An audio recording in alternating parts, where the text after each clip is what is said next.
You're a startup founder and you've got a great idea that's going to change the world. Maybe you even built a prototype. You might even have a website. But have you ever talked to any of the people who have the problem that you're solving?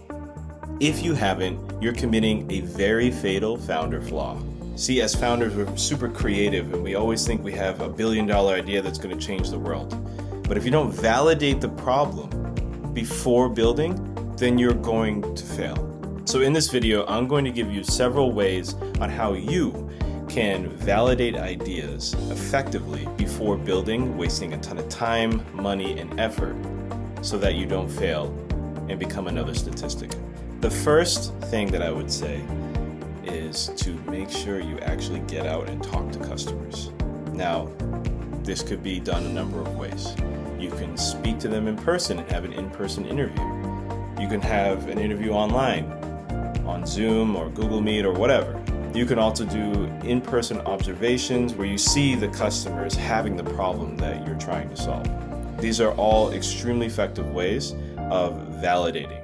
But if you get into an interview and you ask the wrong questions, then you'll get what's called a false positive and start building something that nobody wants.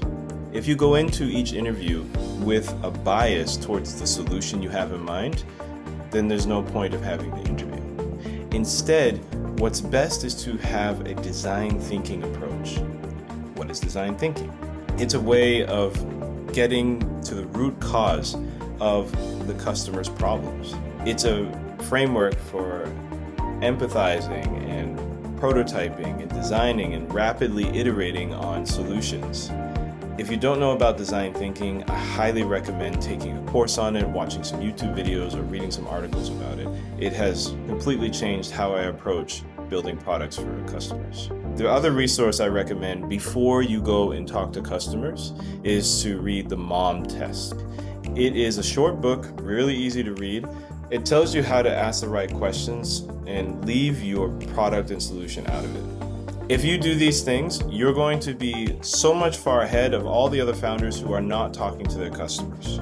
The second way that you can validate your startup idea is to actually build a landing page and run some ads to get traffic to that landing page.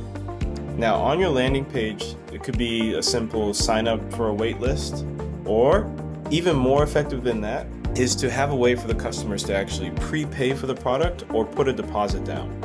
If you have 1,000 people who are on your wait list, or if you have 100 paying customers that want the product before it's even built, it's pretty safe to say that you have validated your startup idea and you can start building it. The third way that you could validate your startup idea is to send out a bunch of surveys. Surveys are okay for, in my experience, for quantitative data. What does quantitative data mean? Quantitative data tells you how many people have this problem. This is good for macro type data to understand the big picture. It's not so good for qualitative data. Additionally, people often, in my experience, aren't that willing to fill out forms unless there's some sort of incentive for them.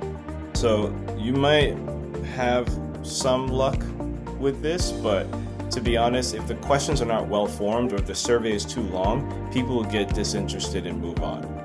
There's a really great resource called formshare.ai, which has an interactive kind of element to it, which I recommend. Google Forms is another one, Typeform is another one. So there's so many different forms out there. Picking the right form and asking the right questions, again, back to the MOM test, are very important before creating surveys. The final tip that I would give is to go online and check out websites, forums, and other places where people are leaving reviews or commenting about the problem that you're solving. This is also a great way to get people to interview later on. So if somebody's commenting on a Facebook thread or something like that, you can actually message them and say, hey, I'm a founder working on this type of problem. I'd love to set up an interview with you. If you go on Reddit forums and you can aggregate a bunch of, the comments and the sentiment from all those types of posts, it could be really great validation for you. Of course, you want to do some more validation by getting them in an interview or sending them a survey or driving them to your landing page. but this is another great way of seeing if there's actually a problem out there. So these are just some tips on how you can validate your startup idea before actually going out and building it. Research is key in this stage, but you want to make sure you actually speak to people. The benefits of this are immense. If you speak to people, then you actually know, you can get a sense of who your customer is. Imagine you set up a customer interview with somebody who's 35 years old, who has a family, 2 kids, works for a big bank, and lives in a city. And he definitely has the problem that you're trying to solve. Well, maybe someone else who has that similar profile to him is also having that problem. So you can build a customer persona, an ICP, which is an individual customer persona. These type things will help you when you go to market, when you go to set up other interviews with customers.